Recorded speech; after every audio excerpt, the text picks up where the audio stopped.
கர்த்தரும் இரட்சகருமாகிய இயேசு கிறிஸ்துவின் நாமத்தினாலே யாவருக்கும் வாழ்த்துக்களை தெரிவித்துக் கொள்கிறேன்.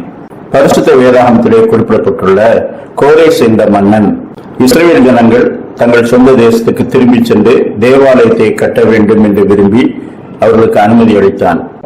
அதனால் இரண்டாவது தேவாலயம் கட்டப்பட துவங்கியது. யூதர்கள் யுத்தம் செய்து தங்கள் தேசத்துக்கு திரும்பி செல்லவில்லை. தேவன் கோரேஸ் மன்னனின் இருதயத்தை ஏவினபடியினால் அவன் அப்படி ஒரு கட்டளையிட்டான். அப்பொழுது கர்த்தர் இவர்களுக்கு பெரிய காரியங்களை செய்தார் என்று ஜனங்களுக்குள்ளே சொல்லப்பட்டது. அந்த கோரேஸ் மன்னன் ஒரு மிகப்பெரிய தோட்டத்தை அமைத்திருந்தான். அந்த தோட்டத்தை சுற்றி பார்க்க வந்த ஒரு விருந்தாளி, இந்த தோட்டம் எனக்கு மிகுந்த சந்தோஷத்தை அளிக்கிறது. ஒவ்வொரு விருட்சங்களும் அருமையாக பராமரிக்கப்பட்டு அதனதின் இடத்திலே இருந்து கனி தந்து மலர்களை தந்து மிகுந்த சந்தோஷத்தை தருகிறது என்று சொன்னார். அப்பொழுது கோரேஸ் மன்னன் சிரித்துக் கொண்டே சொன்னான், என்னதான் நீங்கள் சந்தோஷப்பட்டாலும் என்ன அளவுக்கு நீங்கள் சந்தோஷப்பட முடியாது என்று சொன்னான். ஏன் எப்படி சொல்கிறீர்கள் என்று கேட்டார். நீங்கள் தோட்டத்தை மட்டும் பார்க்கிறீர்கள். இந்த தோட்டத்தின் ஒவ்வொரு விருட்சத்தையும் ஒவ்வொரு பூஞ்செடிகளையும் இங்கெங்கே வைக்க வேண்டும், இன்ன காலத்திலே அவற்றுக்கு நீரூட்ட வேண்டும், அதை இன்னின விதமாய் பராமரிக்க வேண்டும் என்று முழுமையாக உருவாக்கினது நான் அல்லவா? அதனால்தான் அவை பூத்து குலுங்கி பலன் பெறும்போது நீங்கள் பெறுகிற சந்தோஷத்தை விட உருவாக்கினவராகிய நான் பெறும் சந்தோஷம் மிகவும் அதிகம் என்று சொன்னான். நாம் சுவிசேஷ ஊழியத்தை செய்த அப்போஸ்தலர்களும் தங்கள் ஊழியத்தின் பலனாக அநேக ரட்சிக்கப்பட்ட திருச்சபைகளில் எழும்பி இருக்கிறதை பார்க்கும்போது மிகுந்த சந்தோஷம் அடைந்தார்கள். நாம் கர்த்தருக்கென்று ஊழியம் செய்தோம் என்பதன் பலன் அது நிமித்தம் அநேகர் ரட்சிக்கப்பட்டிருக்கிறார்கள் என்பதை அறிவதில் தான் இருக்கிறது.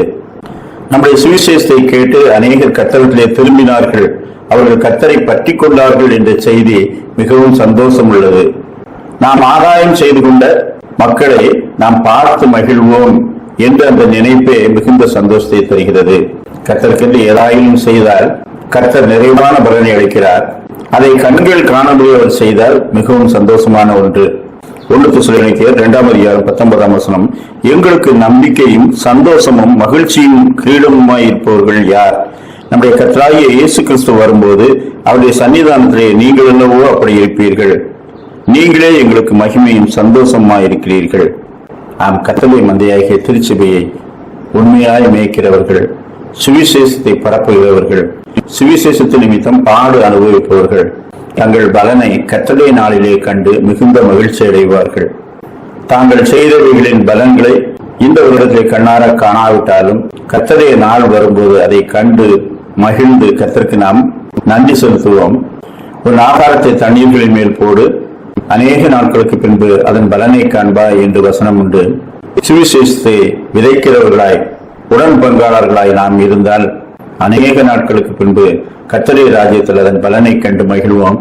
எனவே அப்படிப்பட்ட முயற்சிகளிலே சிந்தனைகளிலே நாம் ஈடுபட கர்த்தர் தாமே நமக்கு நல்ல கிருபைகளை தந்தருள்வாராக. ஆமேன்.